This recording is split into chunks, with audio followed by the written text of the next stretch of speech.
Hey yo, it is yours truly, Lamar Cena, aka Mr. Kool Spot, aka the lyrical storyteller, aka Limo, aka backslash the Gator.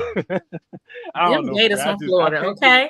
I can't get enough of it, Free. It never gets old to me. It could, it does get old. It's the AKA backslash, okay? Well, Yes, man. How you y'all, doing, Free? What's up, I'm Free? good. Y'all know I'm y'all co-host, Free the Poet. I'm Yeah, good. I am. yeah, We're coming off a long week, but we're progressing. We're pushing our way we are. through. We're Yeah, we're having what we say that we have, and it's been great getting yeah, ramped up for this panel discussion on next yeah. Saturday, the 22nd at noon. That's gonna live stream on the coolspot.com and our Absolutely. Facebook, Instagram, Facebook, and also YouTube. I'm super excited. I'm Yeah, super excited, and to know that we are about to speak with a gentleman that is actually barred and mm, a solo practitioner that's barred in DC. mm-hmm. That's in law, and just kind of having had a conversation with him, I'm even more excited because I feel like he's gonna bring a different level of dynamic to the conversation. So I can't wait for you all to meet Chesseley Robinson. But I don't want to Yeah. tell y'all too much. I feel like I'm like, telling y'all Hold off everything. on a little bit, Free. Hold on. Don't give him Hold all the on, just a juice. little bit, right? Don't give him all the juice. Yeah, let's go into the intro though. All right, well, let's remind y'all where y'all stopped by. Y'all know y'all stopped by the Kool Spot.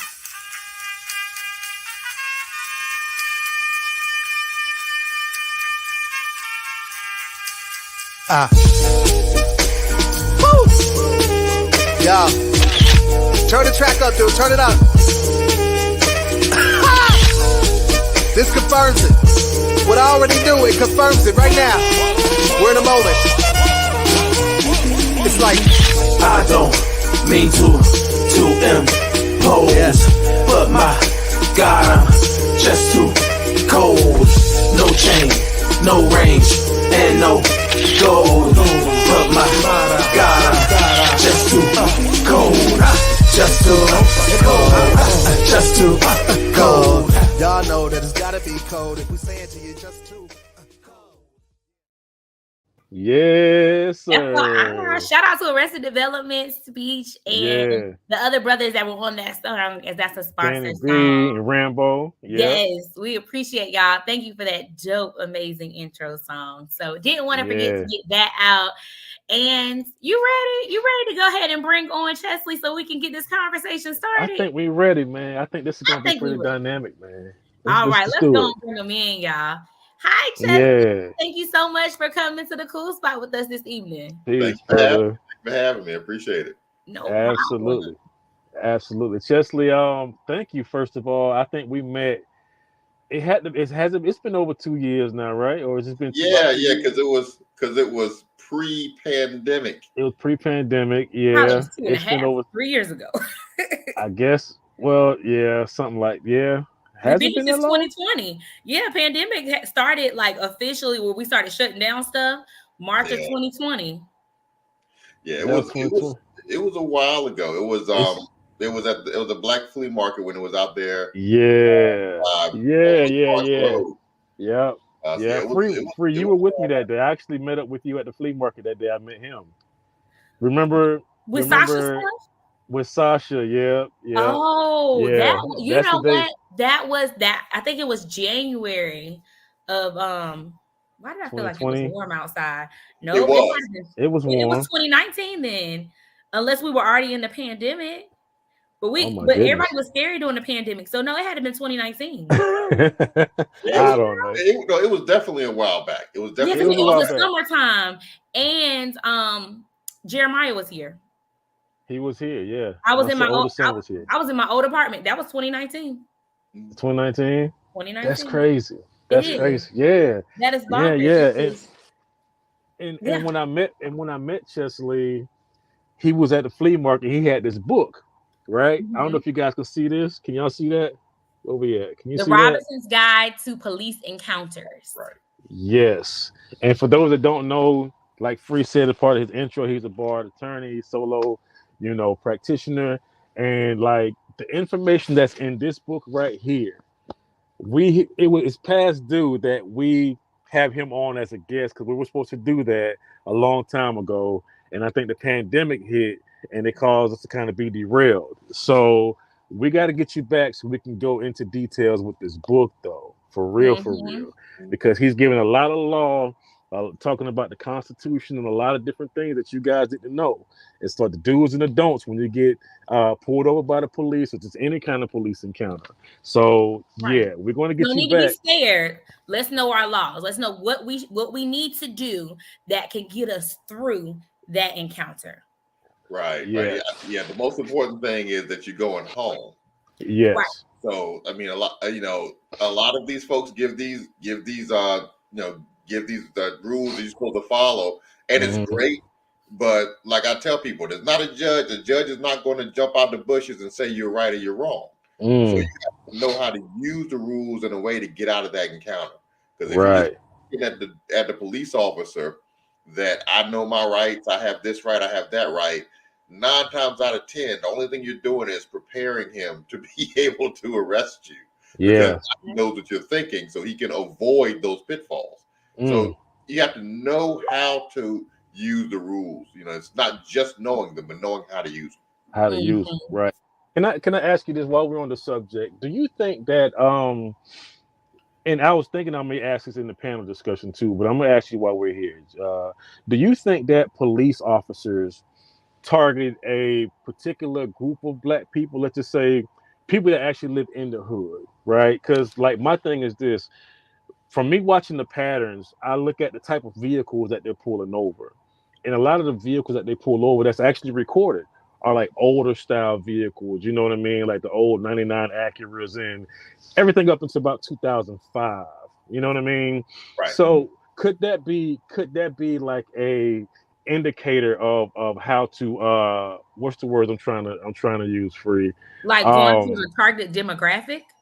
Like a targeted demographic based off of the vehicle to run their tags and then see where they live to see if that could be somebody that they could potentially pull over. Or like not. a lot of forethought to it is what you're saying. Like I see that car, I want to follow them. There's a word I'm trying to use. I can't think of the word though. I can't think of the word. Well, but yeah, it's like being targeted, pretty much. Yeah. I mean, that's a complicated answer to that. Okay.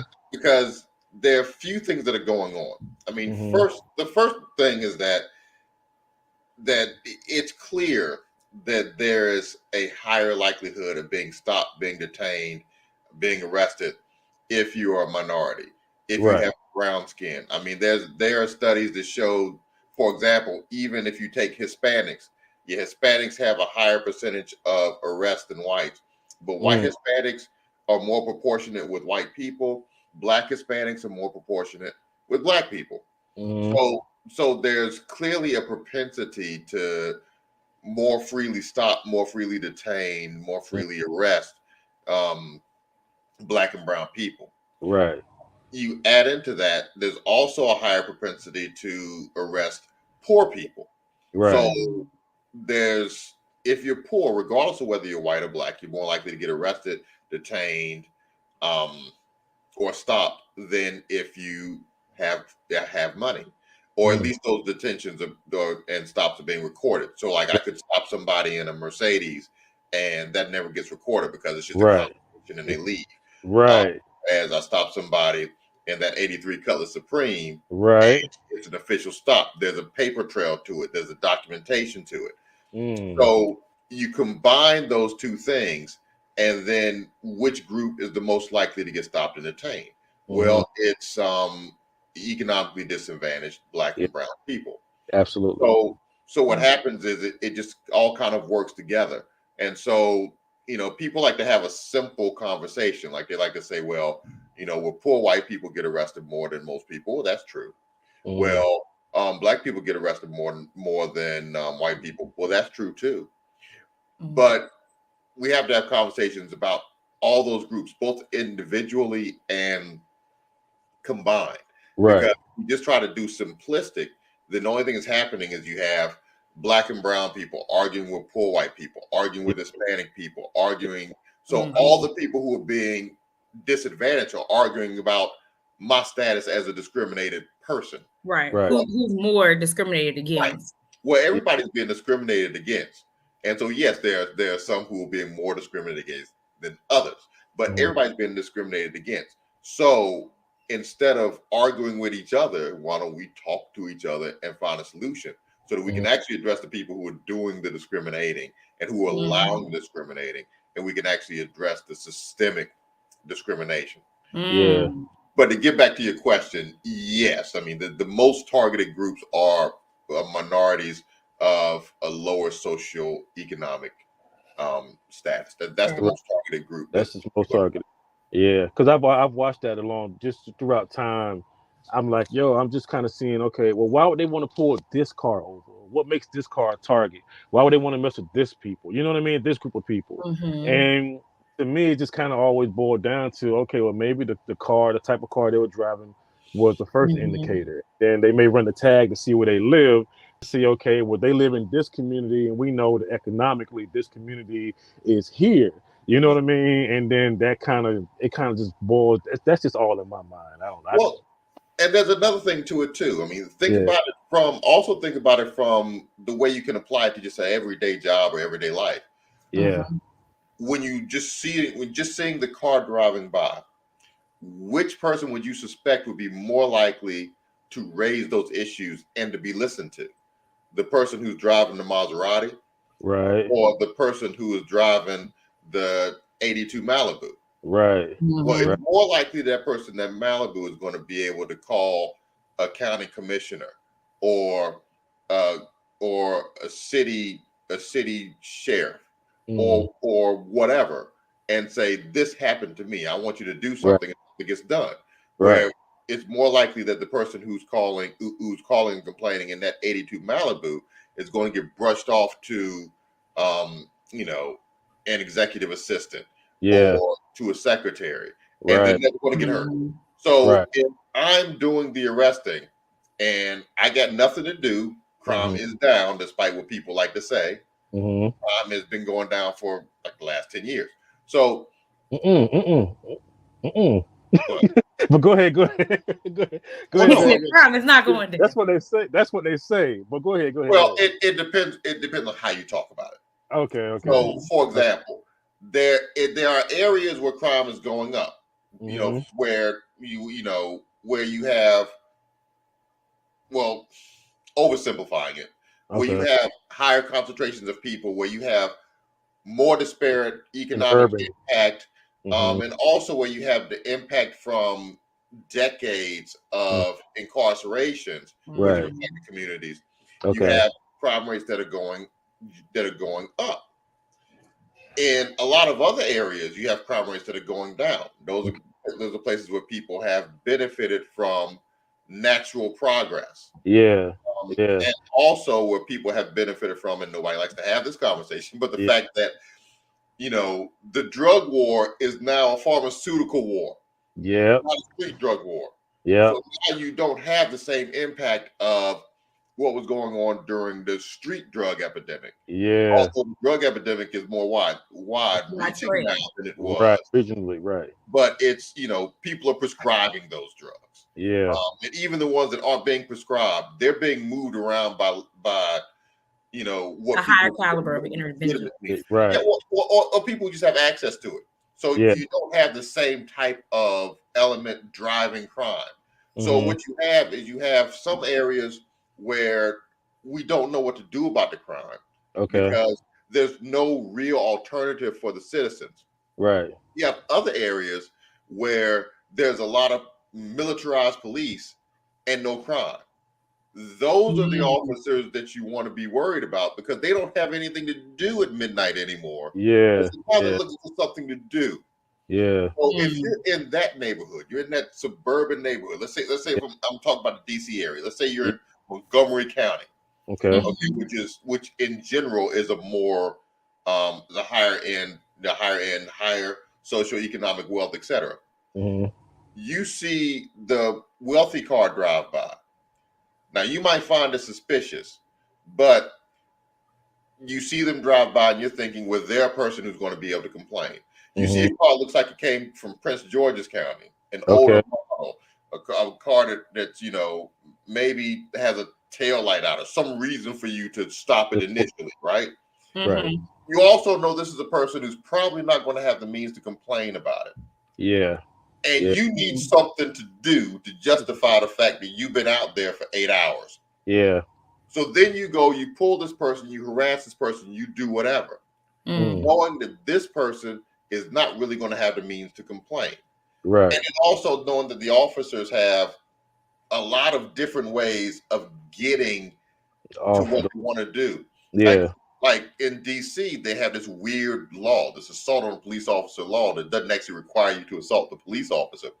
So what happens is called assault on a police officer, but if you do anything up in including interfering with that officer's ability to perform his official duties, which could be almost anything. Right. Recording him. He tells you to stop and you continue recording. Right. And here's the thing. For an assault on a police officer, if the initial detention is illegal, let's say they stopped you for an illegal reason. As long as they have a reason to do it, that's not a defense. Right. Self-defense is not a defense to assault on a police officer unless you are in fear of imminent serious bodily harm. So the officer just illegally arresting you and you snatching away, that can be assault on a police officer. So now they can search you as a search incident to arrest because you assaulted a police officer, but all you've done is say, get your hands off me. You have no reason to arrest me. Right. So, and lots of people, you'd be surprised at how many people this gets the initial search in. So that now I can dig up other stuff on you and add some charges to you. So little things like that, with these officers who are just roaming around with nothing to do looking for stuff. Right. Those are the officers that you're going to see, you're going to get more work from. Just look at where you're seeing the murders of African Americans. You're seeing it on the outskirts of town, in the suburbs. You're not, I mean, obviously you're going to have things where there's conflict, but you're seeing it disproportionately in those areas versus in the areas where you see the officers dealing with crime all the time. Right. And so where is that coming from? It's coming from officers who are dealing with people who normally don't complain because they need something to do. It's literally that simple. So what are your thoughts on qualified immunity? The fact that officers can get off on what they do based off of this, whatever this is called, however they look at it. I just qualified immunity is what I understand it to be.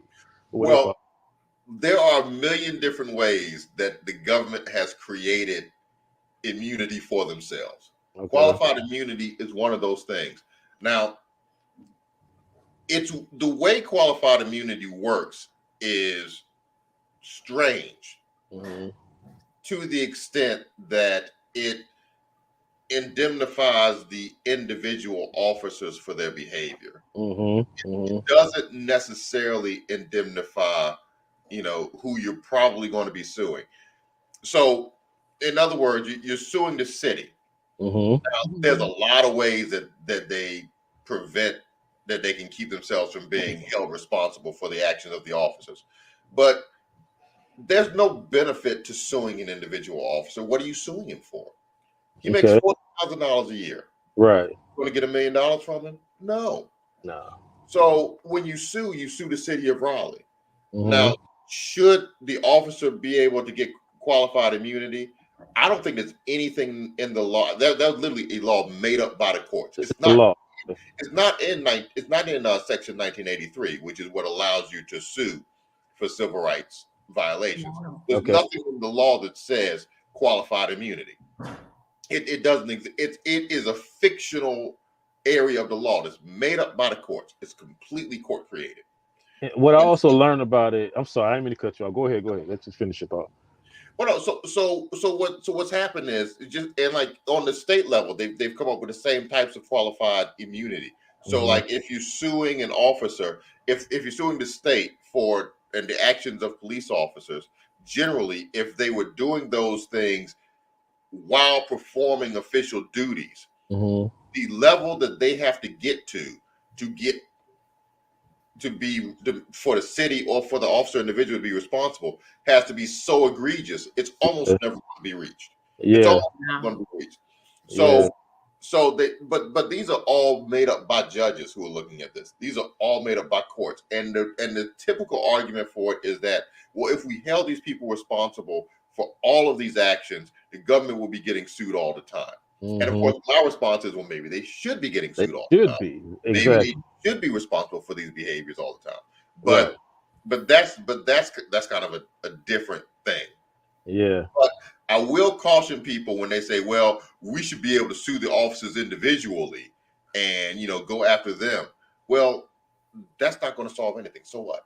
So you can sue an officer. I mean, it's a feel-good thing to be able to say, I sued that officer and now he's responsible. He owes me and my family $10 million for what he did to my family. Right. But you're never going to collect it because he's never going to have it. You can take everything you have and you're more likely to inherit his debts than you are to inherit any type of income from him. So who should be held responsible? The government who hires these officers, who don't train them, who don't vet them, who allow them to engage in these behaviors. They're the ones who we should hold them responsible. And after all, since we're paying them the money that allows them to be able to operate, why should we expect them to be able to? They work for us. And so the whole way that we're looking at this is twisted. It's backwards. So it's just like like when they talk about entitlements, when they say, oh, this is an entitlement society and people want entitlements. Well, don't we pay taxes for something? Exactly. Yes. If I pay taxes, then yes, I am paying for a service from the government. I am entitled to that service. Absolutely. I'm paying for it. And that would be like if you go to the grocery store and you pick out some things and you give them the money and they say, well, we're going to consider giving you the groceries you picked out because that's an entitlement. You're just a part of the entitlement, thinking you can get those groceries just because you paid for them. Right. But that's something that I feel like is so overlooked, and especially in the Black community, with the billions of dollars that we pay out to all these different businesses, taxes, I mean, just everything. Like, I feel like with the taxes, just the taxes alone, just to speak about the taxes, if we're individual taxpayers, like you said, we're paying for the services from the government to offer to give it back to us. So if that's the case, why is it that we don't have a voice as a community, but we're paying for the services that we have no control over? It's like I just feel like we should be able to speak up more and have more control if we're able. Maybe it's just a lack of education, I guess. Well, I think that with most minority groups, particularly minority groups that are not based on minority groups that are based on color. So that's, whether it's Black of African descent, Black of Arabic descent, yellow or brown of Asian descent, yellow or brown from Latino descent. When it comes to those cultures, what you will find is that there's been kind of set up this narrative where you're to pick a side. In other words, I'm going to either be in the Democratic lane or the Republican lane. I'm not going to shift. And so what ends up happening is that instead of, let's say, I'm going to use that because I'm African American. So instead of African Americans going, what are the things that, regardless of what your political leanings are, that we agree on, affect us based on our race, that 95% of people agree on. And so at that point, then you can have 1, 2, 3, 4, 5, 6, 7, 8 non-negotiables. And any candidates who are not going to address these non-negotiable issues, we just withhold the vote from. We withhold the vote. But we are not really in that situation because not unified enough. Well, we're always arguing, and so like, for example, that brother Michael Steele, the one he was lieutenant governor of Maryland, and then he went on to be chairman of the Republican Party, and then they kicked him out for something nonsensical. Basically, he was not useful. And so he's kind of going on a slow path to seeming enlightened. Well, so he's not. I mean, black folks went from disliking him to now kind of liking him, but he hadn't changed. He's not any different than he was before. So those opinions that he's saying now, it's the same things he was saying before, but he was saying them from a Republican-based microphone, which meant that those things that affected us, well, they just didn't make the news. They just got deleted. Right. So now, those are the only things that are getting seen from him. So now he seems to be, Armstrong Williams was another one who kind of went on that pathway. It wasn't that he was saying anything different. But and I'm not saying that I agree with either of these guys or right. I'm just saying that there are things that they're saying that we listen to or not, and now go, well, we can agree with these things that he's saying, even if we don't agree with the other stuff. And so, again, if we held a candidate from either side, then they'd have to say we're going to address these issues, and then we know. Like right now, what's happening is that we're just kind of picking the side that's the least bad for us, right? And so, as a if you want to wield political power, you can't be the person in who's making the choice. The candidates have to be making the choice to bring you in as a voter, not you making the choice to latch on to a cause. Right. And so we have to get out of that and get into you have to choose. Do you want us to vote for you or not? And we have to make a hard decision as to if the worst thing possible happens in an election, are we going to be in a worse position than we would have been in before? Now, I don't know the answer to that question. Right. Are we worse off after 4 years of Trump than we were before? I don't know the answer to that question. We can say yes or we can say no. I don't know. That's a whole different conversation, Lamoy. I have a lot of opinions, but and I'm not a Trumpy. I have no interest in voting for that man. Right. Even getting away from his politics, he's just incompetent as a leader. So you should be able to stop there with that. But if we see what's going on, but the more important issue is, are we really being served by voting with the party that we're voting with? Right. That's my question. Good. Could we be served better by a third party, or could we be served better by just lingering in the wings and forcing somebody who needs our vote to do something before they get our vote? Instead of having somebody promise, yes, I'm going to do this for you, I'm going to do that for you, and then we're voting based on the promise, and then every 2 to 4 years it's like, well, we're going to do it this time. We're really going to do it this time. Oh. But it's never fulfilled. Right. So let Lamoy before you get started, okay? Because I'm not going to do it. But I think this conversation is another podcast episode because it's needed. We need to be like it. So I think when we talk about voting, you got grandma and them that couldn't vote at one point in time. They like make your vote count. You look and you like, none of y'all deserve my vote. And then you feel bad or guilted that, you didn't vote. Your voice is not heard, but who's earned it? And I think these are the conversations, if we don't have, the millennials are lost. Yes. Don't know what to do. I mean, I guess technically I'm considered a millennial, or maybe not. I think I'm generation. Yeah, you are. Never before. I think you are. But you barely made it. Right there. I barely made it. I'm in there.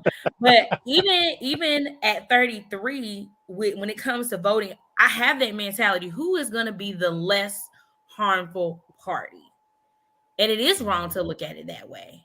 Like, who's going to cause me the less harm? Like, who's going to let me be almost the same in 4 years and not in a worse predicament? And it's not healthy. I don't think we know how to research candidates correctly. I think we go by word of mouth. We jump on the bandwagon of somebody's argument, and then we start looking enough to answer a question in the argument, and we're not really fully educating ourselves. So this has to be another discussion. We gotta make it another discussion because it's so much meat and potatoes to this, and it can be another panel we can put together for this right here, because Yeah, and this isn't like when she told me not don't go there. It's not that I'm going to jab at you. I'm a very opinionated about voting and all that stuff too. I'm like you. You know what I'm saying? So it can just Y'all will go be here very 3 deep hours later. for a Still long having a time. good deal nonetheless, but it'll be time consuming. Yeah. And we want to make sure that time is something we can record and we can get out there to people that need to know, that are searching for direction. Like, how do I find out the adequate way to research a candidate? How do I find out what my voice is? How do I find out how to become counsel, or these questions? Because sometimes we feel it's so unobtainable when it's really like, well, no, all you got to do is do this. Yeah. And then you're getting your foot in the door. You're starting to understand how it works. You're starting to say, oh, no, I got a loud mouth and I want to talk about it. And you're starting to understand and no longer being a bandwagoner. And I think all this, like, I just want to wrap it up. I'm like, oh my gosh, like this whole conversation needs to build. We just had a full 30 minutes of just talking about just this. You know what I'm saying? And like, imagine mixing this with the panel. Like, I don't even know how this is gonna stick to 2 hours next week, because I just feel like it's gonna be the conversation, and I feel like it's so look. I feel like Chesley's gonna be like, so officers, you said what? So what I think, or in my answers, and I'm gonna be like, oh, here we go, and that good. And again, it's gonna be a dialogue, and even if it goes into a slight debate, it's gonna be a great dialogue. It's great, good and great. Like, even if it goes into a debate where you may disagree with somebody else, we gotta let it happen. You know what I mean? And we're here to moderate. Yeah, we're here to moderate. So it's gonna be across the board. Well, the only way you can find common ground is to actually talk about it. Exactly. So, I'm sure that the folks on the panel probably feel the same way as me. I'm not so sensitive that if somebody disagrees with me, I'm going to break down and storm out the room. I mean, people are supposed to disagree with you. That's part of conversation.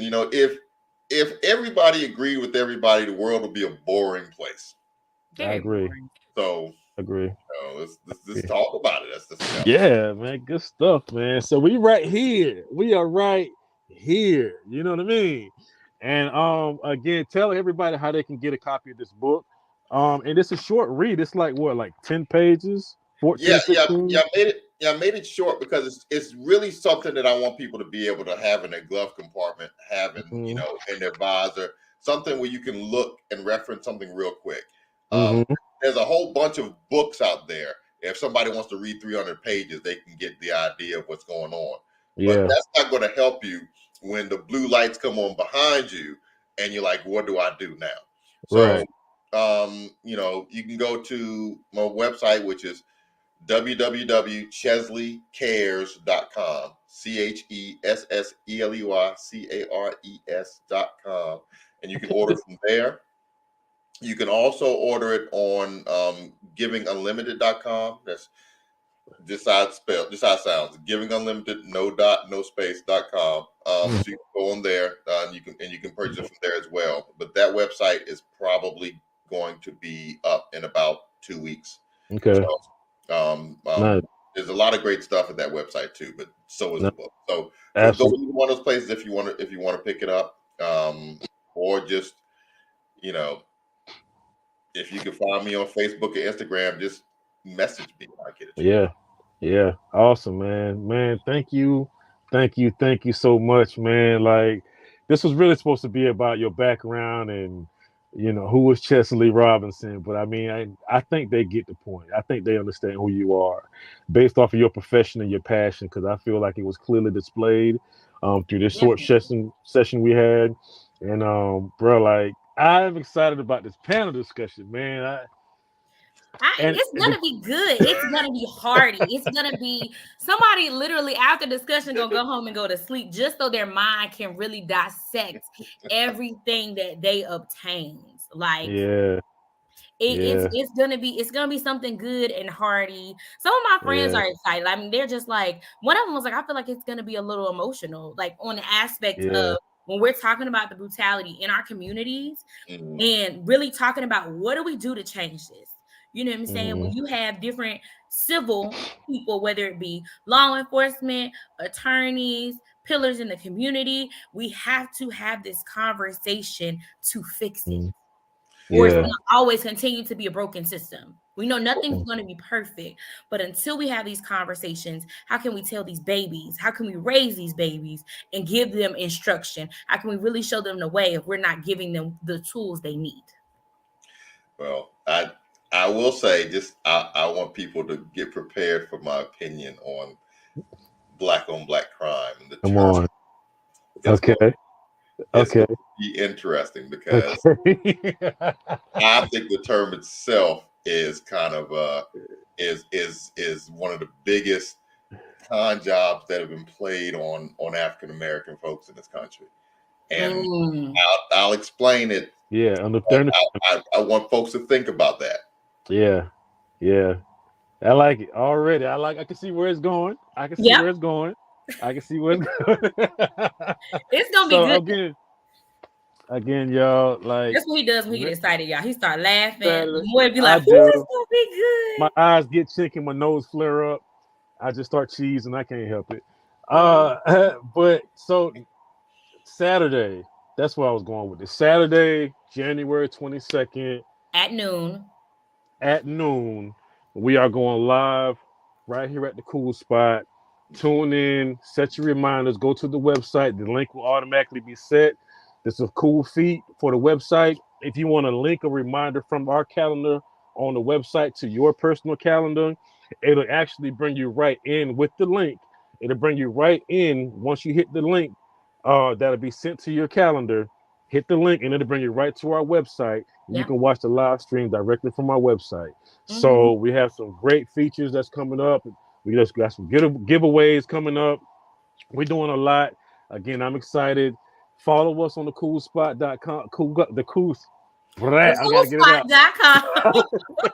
Make sure you follow us on Facebook too at the Kool Spot NC.